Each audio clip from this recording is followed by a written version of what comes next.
the Minister is able to address all these issues. Dr Kennedy-Graham. Thank you, Mr Chairman. I rise to address the issue of Clause 7 of this bill, the repeal of International Finance Amendment Act 1975.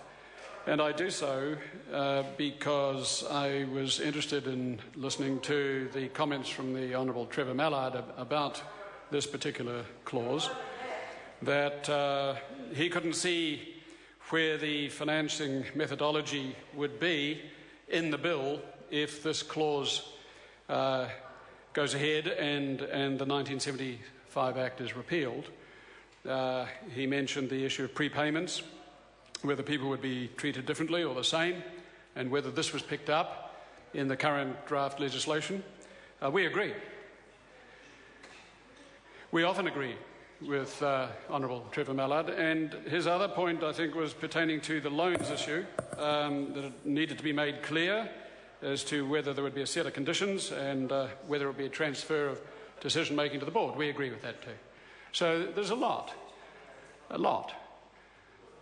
in addressing Clause 7 that we would no doubt agree with the Honourable Trevor Mallard. There's a lot that we generally agree with the Honourable Trevor Mallard and the Labour Party. But not on the overall nature of this bill. And he was disposed to... So I'm sorry, Mr Chairman, that I was unable to be here earlier as well. I wasn't watching Campbell live. I was actually discussing this issue and broader issues with the Governor of the Reserve Bank, so I come reinforced with new ammunition on this, in opposing this bill. And let me explain why we do oppose the bill. It's because Mr Mallard mentioned, I think at one stage, that the bill was generally in favour of greater international transparency on economic and financial issues. That's true. We agree with that too. And he could not quite work out, I think he said, what the reasons would be why the Greens would vote against it. So let me explain.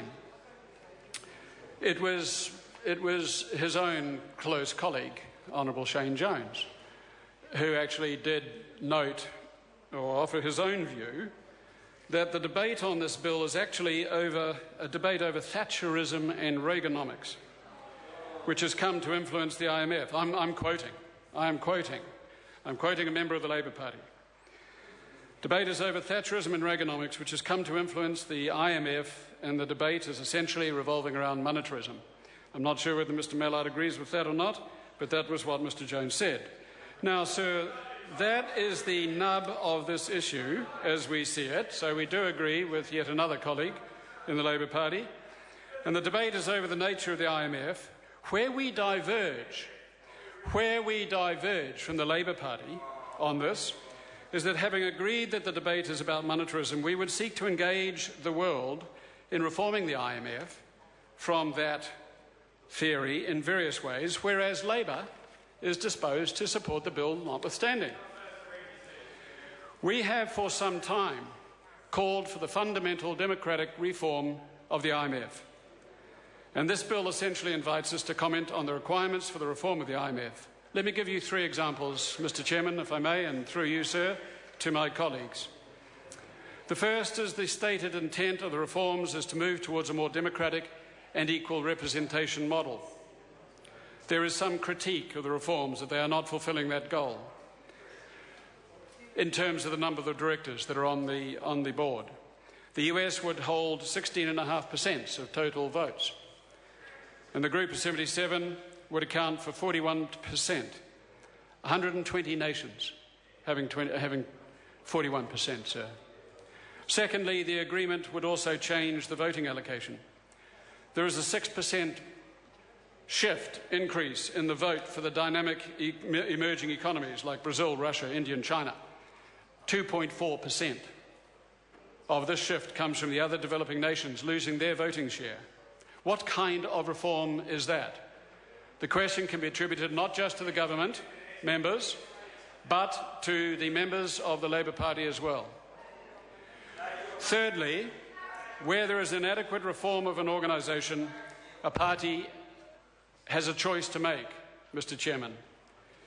You can support the bill while criticising the bill because the bill does not go far enough. And, Mr Chair. Honourable Kennedy Graham. You can support the bill while criticising it because it does not go far enough, and then you support it. Or you can say that the bill does not go far enough in reforming it, and because of that, you will oppose the bill. The Green Party is taking the latter approach, and we will continue to oppose the bill, notwithstanding the report back from the committee, notwithstanding the debate in the second reading, notwithstanding anything that's been said in this committee stage as well. A young emerging party, Mr Chair, stands by its principles. Those apprehensive of and facing the imminent onslaught of sclerosis failed to do so. The question is that Clause 7 stand part. Those of that opinion will say aye. Contrary, no. The ayes have it. The question is that Schedule 1 stand part. Those of that opinion will say aye.